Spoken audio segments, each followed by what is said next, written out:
WIBTA for telling my wife to show me her phone after I got an email accusing her of cheating. I am 47, have a comfortable and fulfilling life. I have a job I truly enjoy, I live in a nice suburb, and am blessed with 3 wonderful children, M8, F6, F4, and a lovely wife, Emily, 45. I've always felt Emily and I were an ideal match. However, a recent email I received has deeply unsettled me and planted a seed of doubt in my mind. Emily lived in the UK between 2010 and 2015, during which time she pursued a PhD. Because she lived there so long, she developed many close friendships and has made it a point to return every couple of years to maintain those ties. This past August, she traveled to the UK for 3 weeks to attend the wedding of one of her close friends.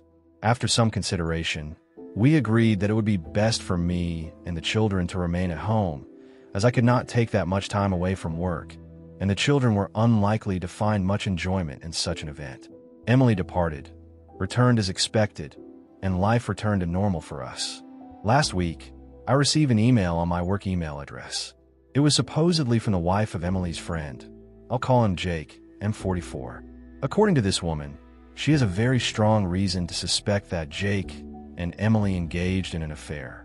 She listed off her suspicions, noting Jake had picked Emily up from the airport, spent considerable time at her hotel, and how the two of them frequently went out to dinner alone.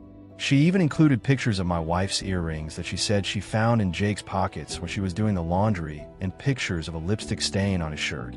The color is one I recognize as something Emily often wears. There is some other evidence she listed off.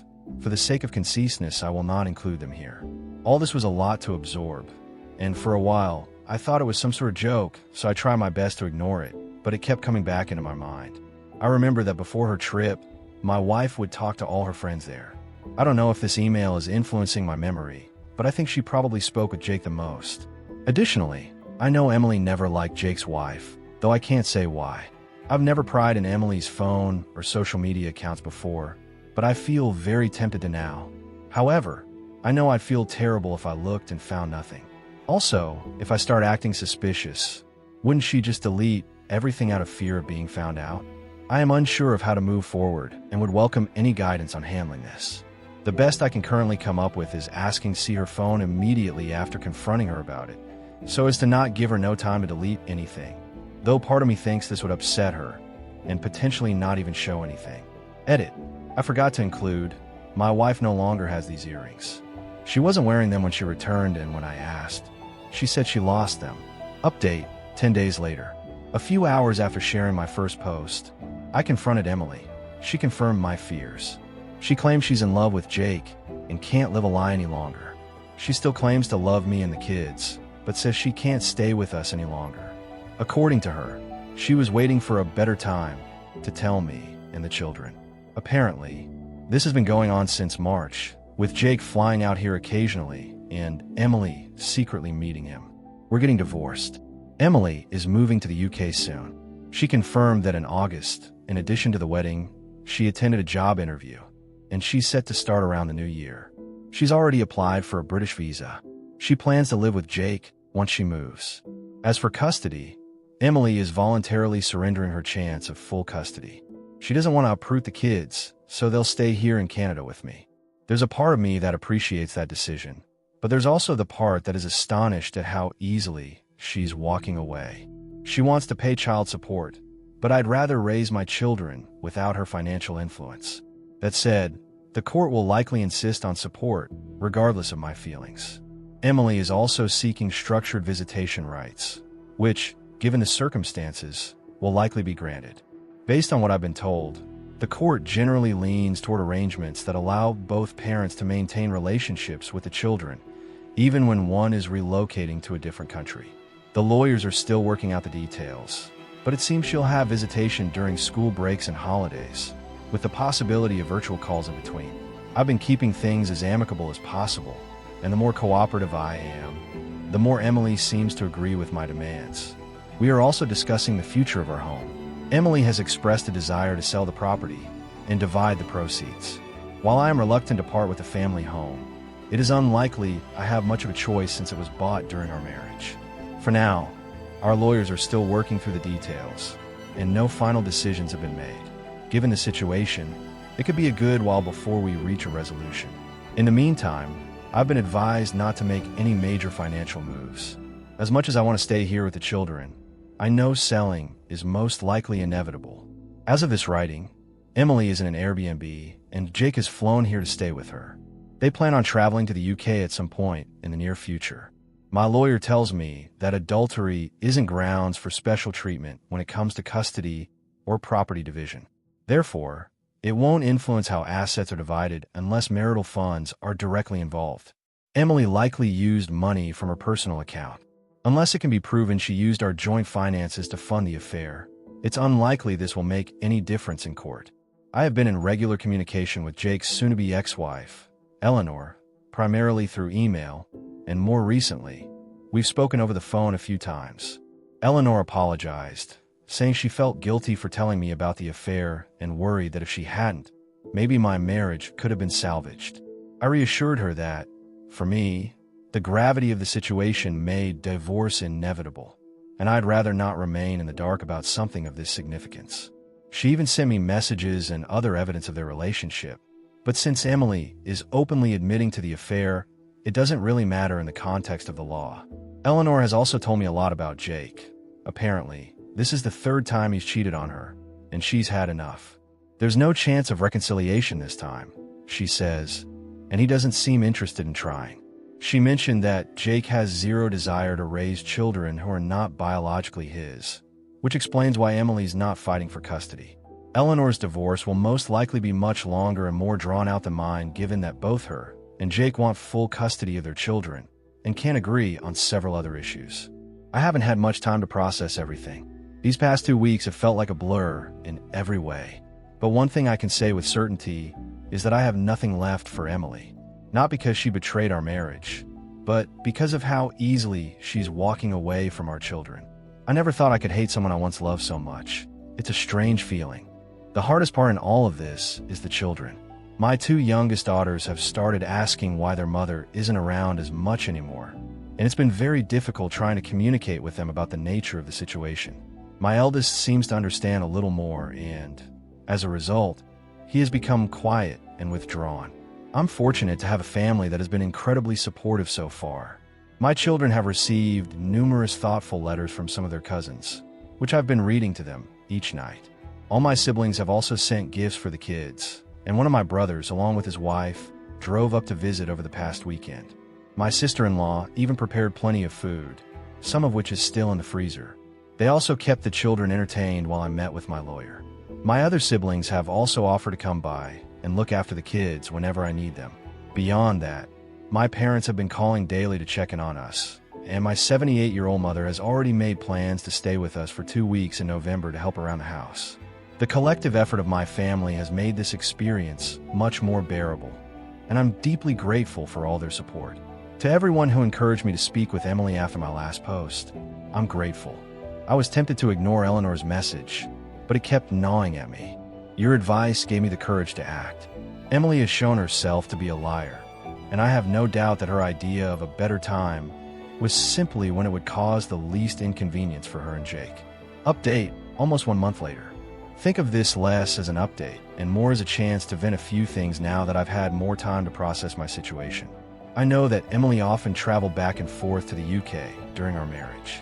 She claims her affair with Jake only began in March 2024, but I'm convinced she's lying. It's almost certain that this has been going on for years. Given how much she had already prepared by the time I confronted her, it's become clear to me and everyone else that she had been planning this for some time. In fact, within a few short days of our confrontation, she already had certain legal documents prepared. Additionally, Jake arriving in Canada shortly after I confronted Emily made it clear that they had planned for her to tell me roughly around this date in advance. It makes sense that Emily was well prepared and was just waiting for things to be better lined up for herself.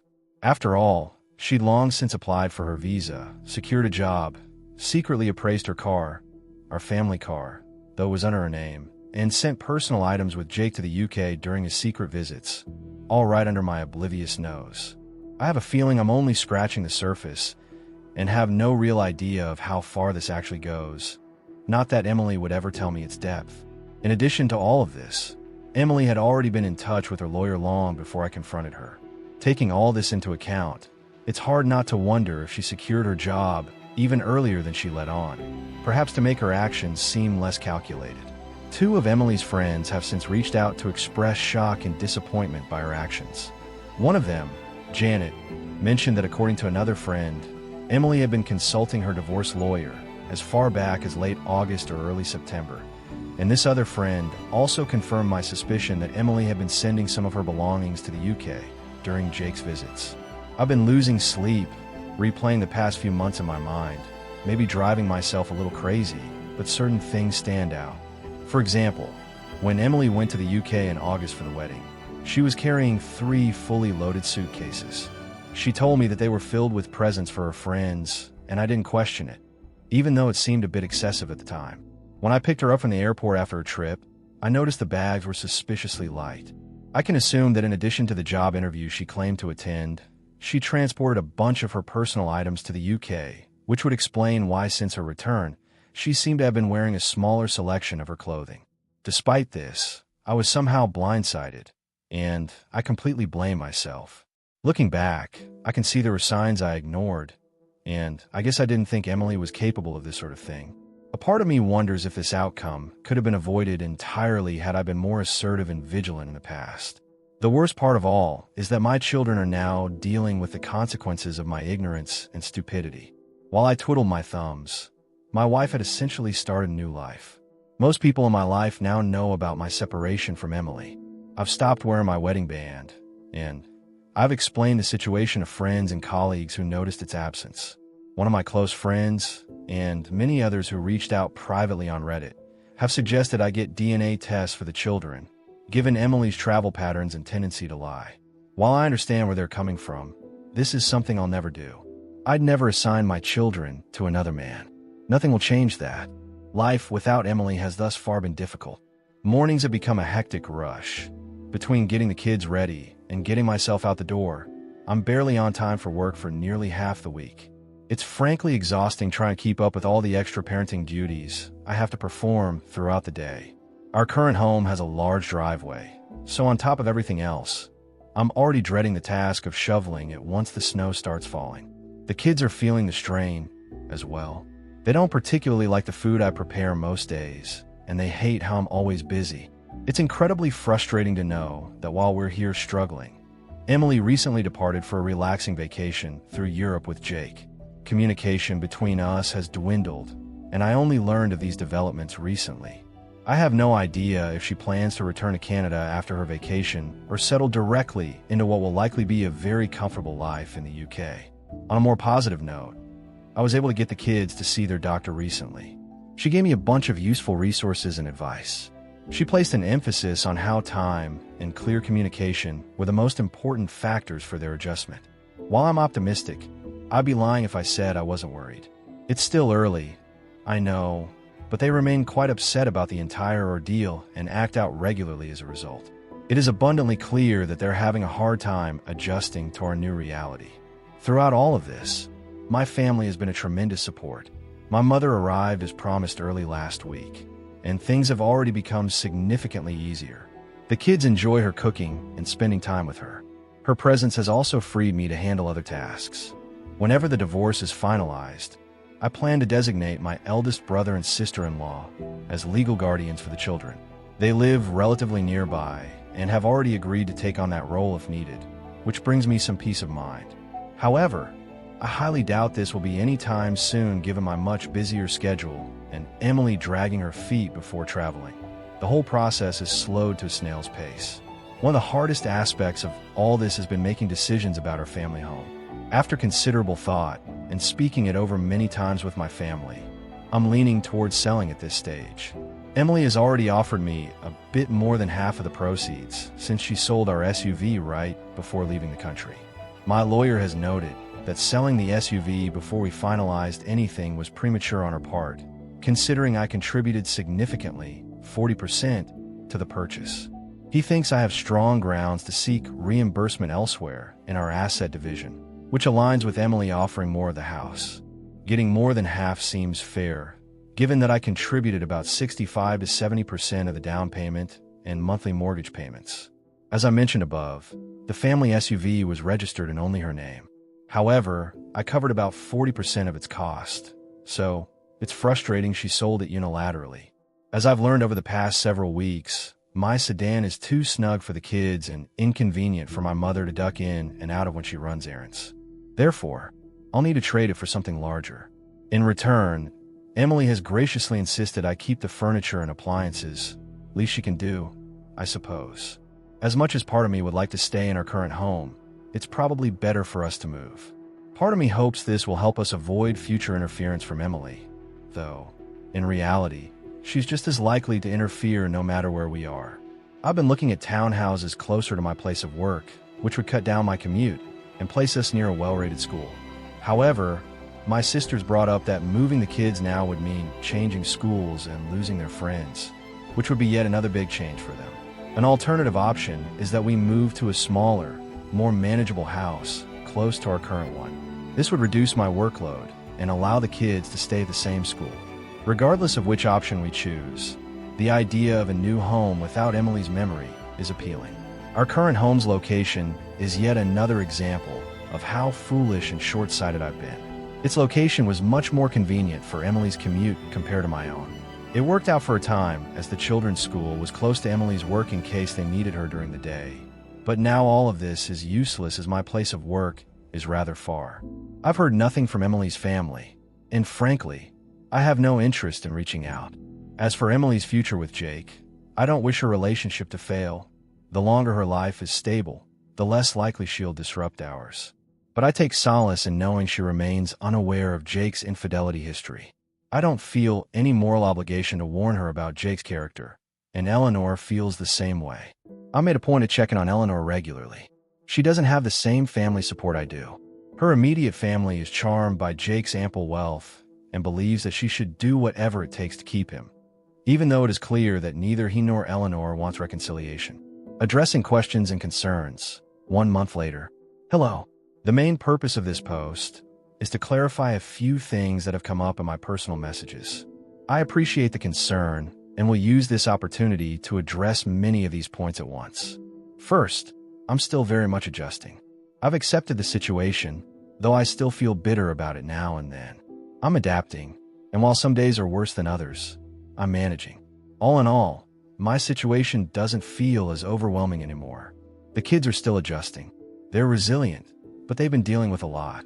I'm considering enrolling them in a program designed to support children of divorced parents. I just need to find the time to properly research it once my work calms down a bit. On the topic of household dynamics, some people who have been messaging me seem to think that Emily was overburdened with chores and that somehow justified her decisions. To remove any misunderstandings, before everything fell apart, the split on household chores hovered around 60/40, with her handling the larger portion. In contrast, living expenses were covered roughly 75% by me and 25% by her. Not to mention, Emily took far more solo vacations than I did, and I guess we all now know how those went. Also, yes, I know how to cook. I've always been a health-conscious person, which meant the kids often preferred the way Emily prepared meals. Despite the many private messages suggesting otherwise, I still have no intention of DNA testing my children. Emily has settled into an apartment owned by Jake. I'm not sure if I mentioned this before, but apparently, Jake owns an apartment in the city to avoid commuting during the week. According to Eleanor, he'd stay there and go back to his house on weekends to be with her and the children. Since his most recent affair has come to light, he's been living there full-time and only comes to the house to see his children. Eleanor also mentioned the apartment is the same place where he carried out his previous affairs, which is fitting, I guess. In other news, I finally replaced my sedan with a larger car. I spent much more than I probably should have, but it's been one of the few things bringing me joy lately. Lastly, many people have been messaging me to suggest that I have some sort of moral obligation to warn Emily about Jake's previous infidelity and the chance he may cheat on her. I don't think this is my responsibility. Maybe Emily already knows and just doesn't care. Update. 2 months after the last update. I've decided to make a quick update, as many people have been asking how the children and I have been faring. I apologize for not being able to do this sooner, as my current schedule does not allow much free time. So far, things are a bit better. Life has become easier since I hired a nanny to help around the house and with the children. With her handling a sizable portion of the weekly chores, I've been able to focus more on work. I do enjoy my job, but lately, I've been putting in longer hours to keep our finances in check. Between legal fees, the nanny's salary, and a car I probably spent too much on, my expenses have been adding up fast. The longer hours mean I see less of the kids, but I tell myself it's temporary. I try to make time for them on the weekends I'm not working, but even that's been difficult. They're adjusting slowly, though I know it'll be a long time before things feel even relatively normal if they ever do. I'm still figuring out where we'll live long term. At this stage, the house will almost certainly be sold, and I want a place for myself and the kids that has no connection to Emily. Over the past few weeks, I've been speaking with Eleanor less and less. Part of it is my schedule, but mostly I just don't see the point. Talking to her only reminds me of how good I had it before. The most important and annoying reason, however, is that Eleanor has decided to remain with Jake. She claims that he respects her, somehow, and has shown commitment to their family despite still being with Emily. According to her, he has demonstrated this commitment by prioritizing their children over his new relationship and by respecting her space. It is jarring, considering how just a few months ago, she was adamant about going through with a divorce, yet now, she's canceled these plans entirely. Then again, maybe I shouldn't be surprised. By her own admission, this isn't Jake's first affair, and she's always forgiven him in the past. Emily still lives in an apartment Jake owns, while Eleanor remains in the family home with their children. Jake splits his time between the two, staying at the apartment during the week and coming home on weekends and sporadic weeknights. At the very least, Eleanor has made it clear that Emily isn't allowed in the family home, and Jake seems to respect that. Emily rarely calls the kids during the week, and when she does, the conversations are brief, and she tends to whisper a lot. Since these calls take place rather late in her time zone, I imagine she doesn't want to disrupt Jake's sleep.